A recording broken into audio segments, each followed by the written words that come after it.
Olá, vamos explorar hoje um material que nos coloca diante de um dilema bem clássico, né? A tensão entre o desejo e a fidelidade. As fontes que a gente tem aqui trazem diálogos intensos e uma análise psicológica focada no momento específico de forte tentação. A nossa missão aqui é tentar entender as engrenagens dessa dinâmica, sabe? O que acontece quando um compromisso é posto à prova, ok? Vamos analisar isso. Exatamente. O núcleo da questão é esse conflito quase arquetípico, né? Entre a atração física ali, imediata, e os valores que a pessoa internalizou. O compromisso de um casamento, por exemplo. E as fontes usam uma abordagem psicanalítica, especificamente freudiana mesmo, para dissecar essa situação. O interessante é ver como conceitos tipo id, ego e superego são aplicados para explicar a escolha do personagem central nesse caso. E a cena que as fontes descrevem é, nossa, bastante vívida. Uma mulher, Isabela, claramente apaixonada por Marcos, que é casado, ela se oferece para ele de uma maneira muito direta, assim, chegando a ficar nua. As fontes detalham que o Marcos, embora admita sentir uma atração física forte, as fontes até citam ele reconhecendo atributos físicos específicos dela, né? Coisas como muito gostosa, seios perfeitos, enfim. Apesar disso tudo, ele a rejeita, de forma bem firme. Isso, e essa admissão da atração é um ponto-chave. Segundo a análise das fontes, a ação da Isabela claramente visa despertar o id do Marcos. Aquela parte da psique ligada aos impulsos mais básicos, né? Ao princípio do prazer. O fato dele verbalizar a atração confirma que o id foi sim ativado. Ele mesmo expressa isso, algo como: olha, seria hipócrita negar a atração que eu sinto agora. Pois é, mas então vem a reviravolta. Apesar dessa reação visceral, a recusa dele é atribuída diretamente à força do superego. Ele deixa isso muito claro, né? Nas falas que são citadas. Meu compromisso é com minha esposa, minha fidelidade é com ela, não quero você dessa forma, bem direto. Perfeito. O superego, nessa leitura que as fontes trazem, representa justamente a consciência moral.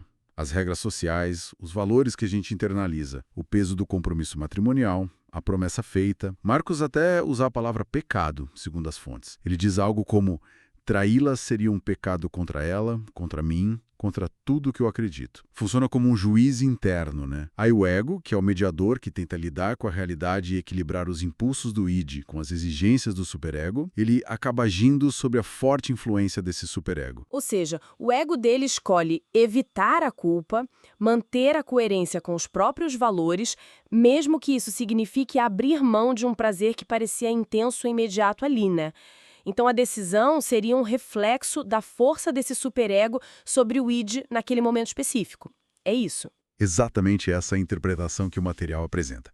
Mas olha, é crucial notar que as fontes também abrem espaço para a complexidade da coisa toda. Elas apontam que essa dinâmica id-superego, embora seja central nesse caso específico, não é um único fator em jogo nesse tipo de interação humana. Ah, interessante isso. Que outros fatores as fontes mencionam que poderiam talvez mudar o resultado? Elas sugerem que, por exemplo, o histórico prévio entre as pessoas envolvidas, sabe? Os níveis de empatia de cada um, ou até a presença de inseguranças, uma necessidade maior ou menor de validação externa, de aprovação, ou mesmo o contexto social específico onde a interação acontece, né? Tudo isso poderia influenciar a decisão final que o ego vai mediar. Isso mostra como talvez em outra pessoa ou numa outra circunstância, o equilíbrio entre id, ego e superego poderia ser bem diferente. Faz todo sentido. Isso adiciona camadas importantes, né? Lembra a gente que comportamento humano raramente segue uma fórmula única fechada. Sem dúvida.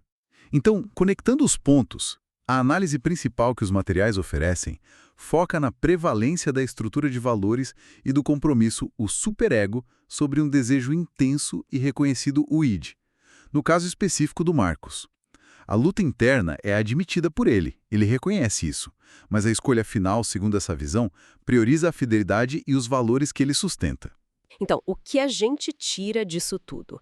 A análise aponta para uma batalha interna bem nítida, onde, nesse caso específico, os valores e o compromisso levaram a melhor sobre o impulso.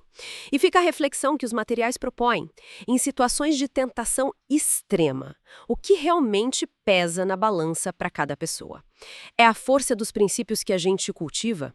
O medo das consequências? Ou talvez algo mais intrínseco à identidade que cada um construiu e defende para si? Uma questão bem profunda sobre a natureza humana, né? Que essa análise ajuda a gente a contemplar.